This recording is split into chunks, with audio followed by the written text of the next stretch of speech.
Welcome to our presentation, Autumn Scenery Safety, sponsored by Avemco Insurance. You might wonder what is different about flying to look at the great scenery available in autumn. How does that differ from our other flying?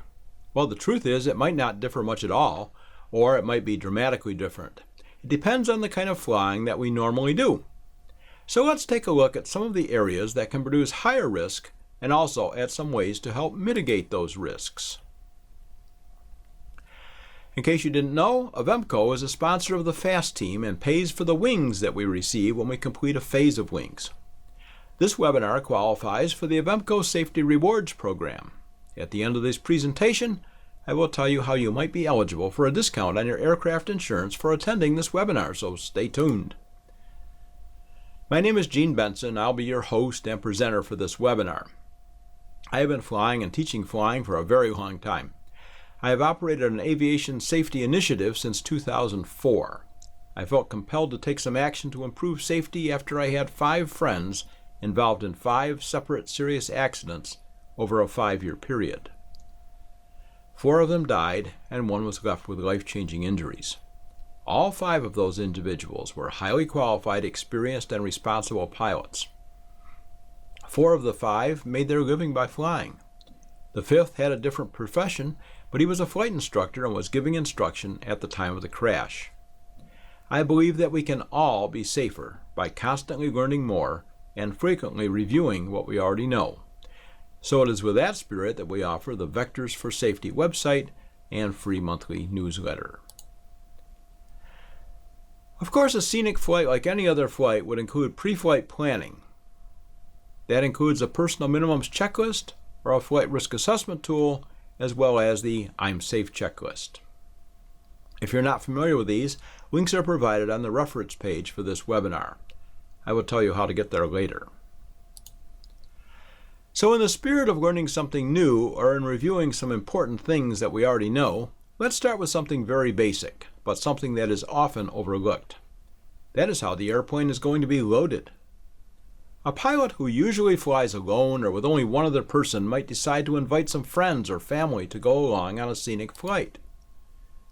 If it has been a while since the pilot has flown with people in those rear seats, the effect on airplane handling and performance may be quite noticeable and can actually be somewhat disconcerting at first.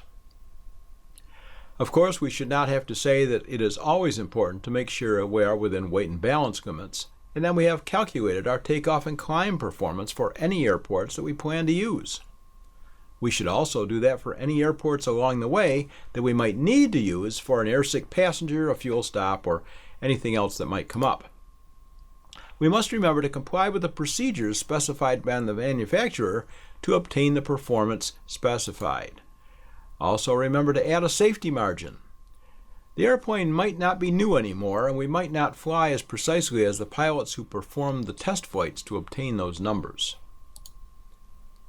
We should know the V-speeds for our airplane.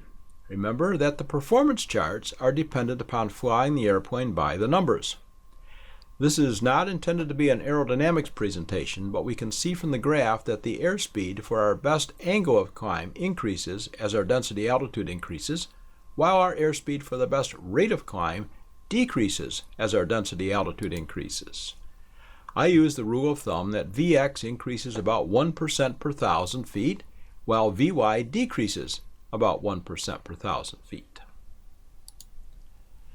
Another added risk that we will discuss is flying low. Sometimes it's tempting to get down low and up close to spectacular scenery, landmarks, or something else. We should know that flying low can significantly and unnecessarily increase our risk. In the business world, we hear that time is money. As pilots, to us, time can mean options. The numbers differ with what we are flying, the atmospheric conditions, the pilot technique, and more, but this concept applies to all airplanes in all conditions. Let's look at something in a very general way. Again, this is not a discussion of aerodynamics, and I don't want to get nitpicky about the numbers. We're simply going for a concept here. Let's assume we're flying at 500 feet AGL and that our small general aviation airplane has an engine out sink rate of 700 feet per minute. Doing the math shows that we will be on the ground in 1 minute and 24 seconds after complete loss of engine power. Looking at some typical times to complete some necessary tasks, we eat about 1 minute and 10 seconds, and that leaves us only about 14 seconds before we meet the Earth.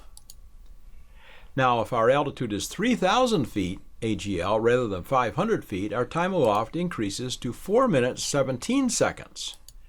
Assuming the same time required to complete our tasks, we have 3 minutes 7 seconds remaining for whatever else we still need to do. A little more comfortable margin there. And what about that little airport or nice clear flat field that is just a few miles away? More altitude gives us more range in the event of a power loss.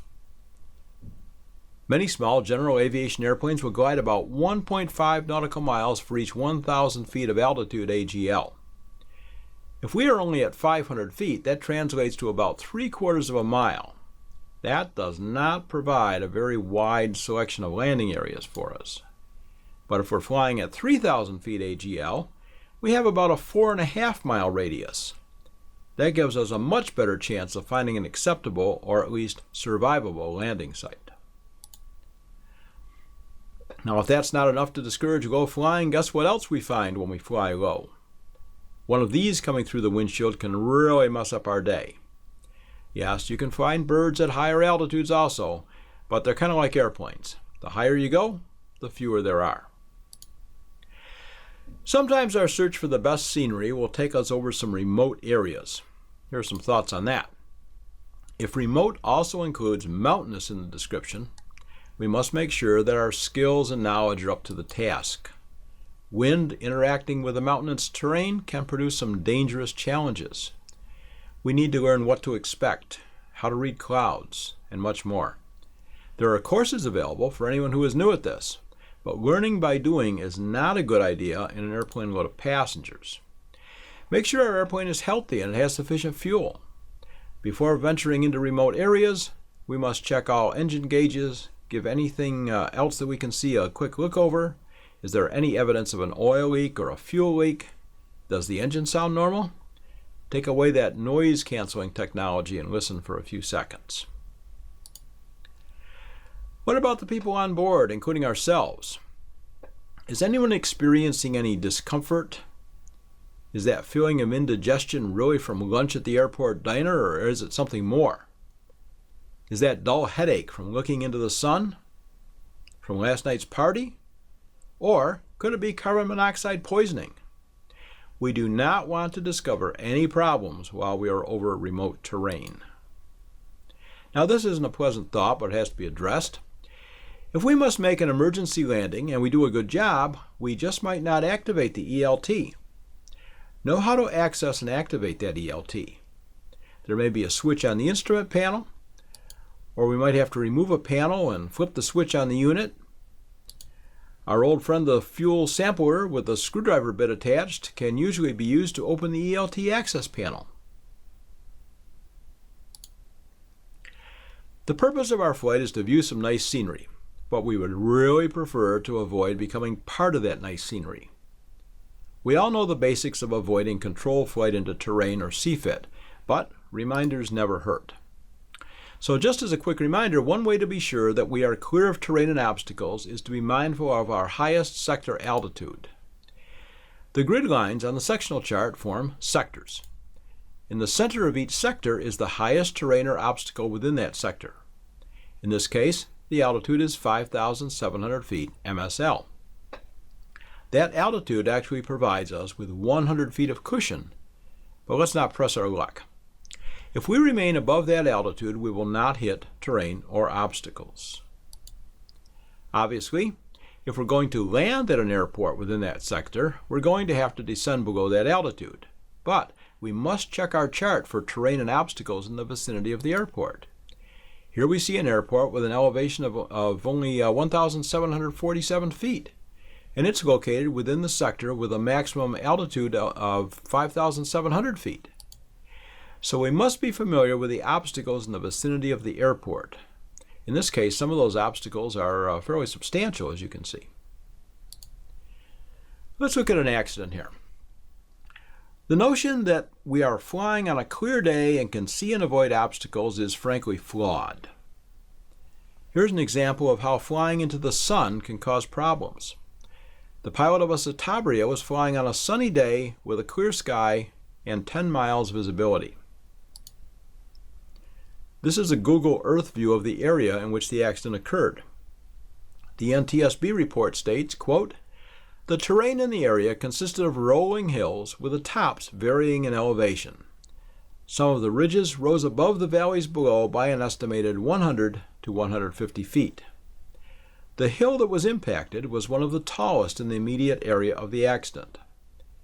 The initial impact point was about 10 feet below the top of the ridge in the direction of the airplane's travel." End quote.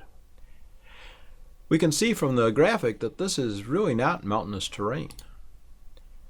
Here's the sectional chart view of the area. The crash happened somewhere within the red circle. Though uncharacteristic of NTSB reports involving CFIT, the report does not state the elevation at which the accident occurred. But we note that maintaining at least 4,100 feet MSL would provide clearance from any terrain or obstacles within the sector. That gives us something to think about if we're blinded by sun or visibility. If our visibility is reduced for any reason, if we also know the minimum safe altitude for the sector, we have one more tool in our safety toolbox. This is an NTSB photo of the ridge that was impacted. We can see that it's really not very steep.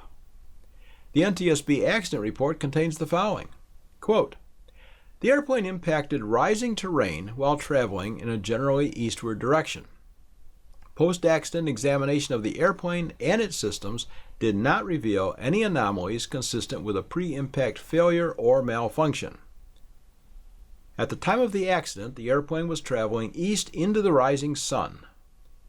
The sun's position was about 14 degrees above the horizon and 80 degrees east of the north. It is likely that the pilot was blinded by the sun during this portion of the flight and did not see the rising terrain." And the NTSB probable cause finding states, quote, "The pilot's failure to maintain adequate clearance from rising terrain while flying toward the rising sun, which interfered with his ability to see the terrain." If we are going to venture into mountainous or even just higher terrain, we need to think about density altitude, how it affects our airplane, our passengers, and ourselves. We all know this, but it never hurts to revisit it. As density altitude goes up, aircraft performance goes down. We must remember that if we are going to maneuver at density altitudes higher than what we are accustomed to, we may see some significant differences in the handling of the airplane. Climbing over that ridge might not seem like a challenge at 3,500 feet, but it might be much different at 9,500 feet. Then we must consider our passengers and ourselves. FAA supplemental oxygen rules are intended for healthy people. Is everyone in the airplane healthy? Are we sure? Hypoxia can be debilitating. Even mild hypoxia can result in tiredness and decreased human performance. What about ourselves? Do we have any underlying conditions that would be aggravated by higher altitudes? Do any of our passengers have any conditions that we should be aware of? Another increased risk is this. We may not be the only pilot out looking at the scenery. The roadways in the scenic areas get all clogged up during leaf peeping season, but there are more airplanes in the sky also. A particular spot, such as a scenic lake, might affect numerous general aviation airplanes. We must be vigilant for traffic. Remember that the other pilots are looking at the scenery too and might not be as vigilant for traffic. We must be particularly vigilant for increased traffic at non-towered airports. They might be experiencing considerably more traffic than usual, and many of the pilots might not be familiar with local procedures. Let's do our research on the airports and the surrounding terrain before we begin our flight. We have plenty of potential distractions during any flight, but we should be aware of the possibility of additional distractions during a sightseeing flight. The passenger suffering from motion sickness comes to mind first. There is no doubt that this can be a distraction, but the availability of air sickness bags can make a huge difference and can help to minimize the distraction. Vomit contained in a bag is much better than vomit all over everything. Of course, the scenery itself can be a distraction. As humans, we pilots can be just as much in awe of a beautiful sight as our passengers. But we must remember that our primary job is to fly that airplane. We still need to monitor the flight instruments, scan the engine instruments, be vigilant for traffic, and all the rest that goes with being pilot in command. Of course, tracking our fuel is part of those PIC duties. I love technology as much as anybody, but when it comes to fuel, I am very much old school. Here are some hints from an old pilot. Yeah, me. Of course, do your flight planning and include a reserve. Never plan on less than a 45-minute reserve regardless of what the regulations require or permit. Know your rate of fuel consumption for the airplane you are flying today. If using performance data that comes from the manufacturer, increase the fuel consumption rate by at least 8%. Know how much fuel you have aboard. Don't guess. Stab the tanks if you can. If there's any doubt, top the tanks off as long as weight and balance permits. Convert gallons to time. Fuel gauges in general aviation airplanes are notoriously unreliable. Always note takeoff time and write it down. Use your Rolex or your Timex to track how long you have been flying. If you will need to switch tanks, make note of when that should happen. Many accidents happen because of fuel management rather than fuel exhaustion. Also, avoid switching tanks just prior to a critical phase of flight.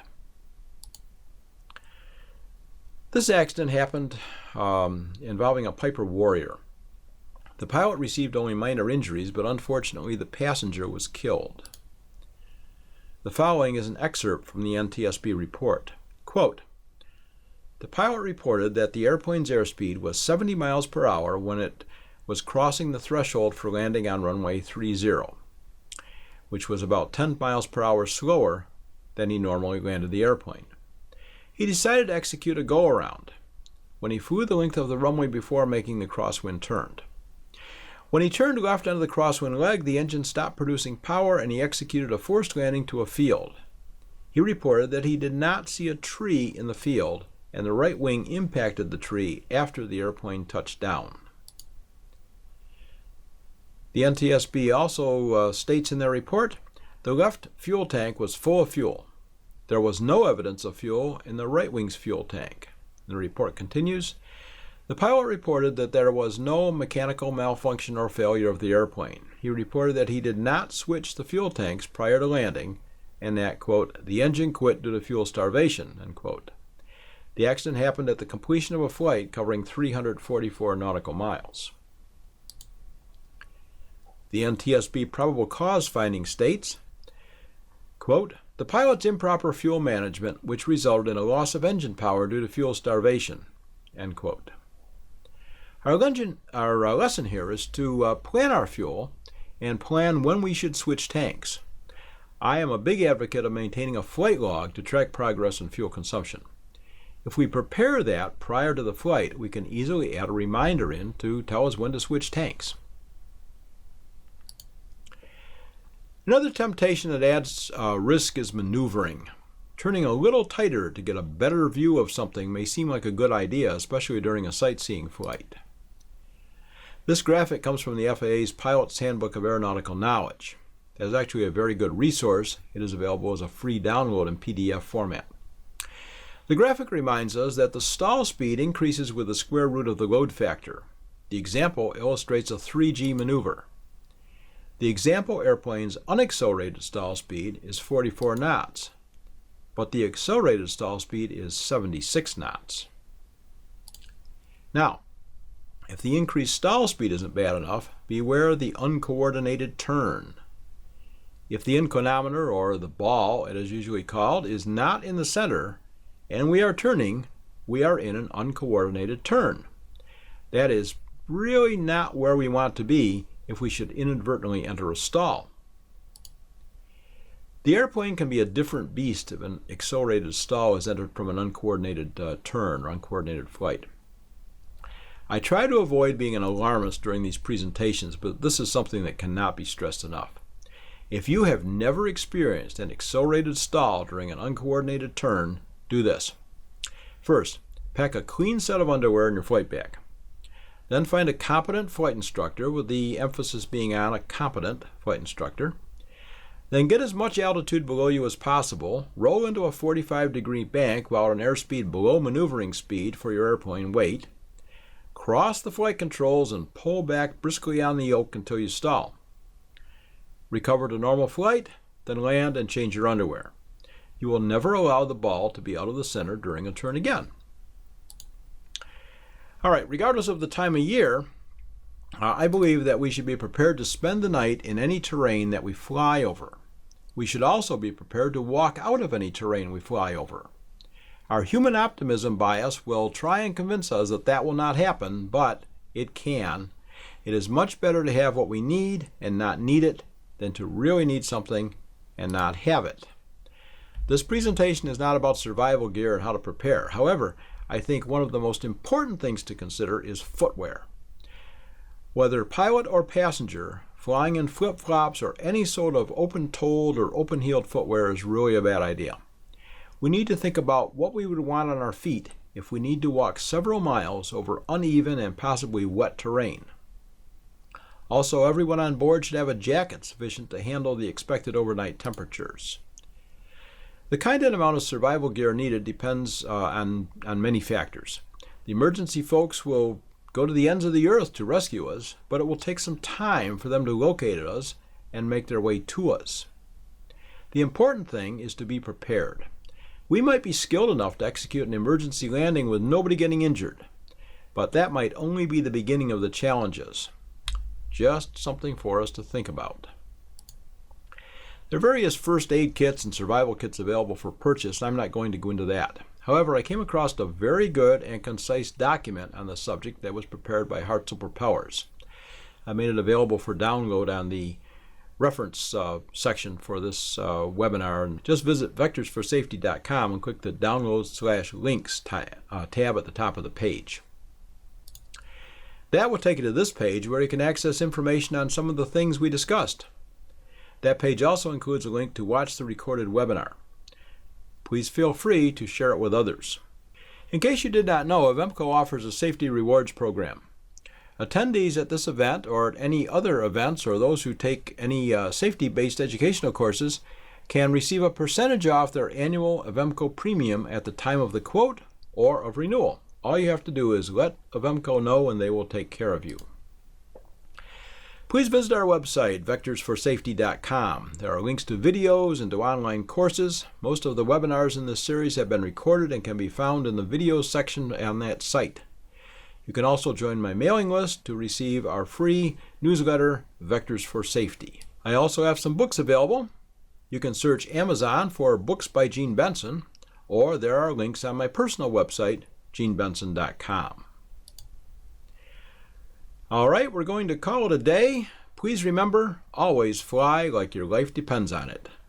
Thanks for watching.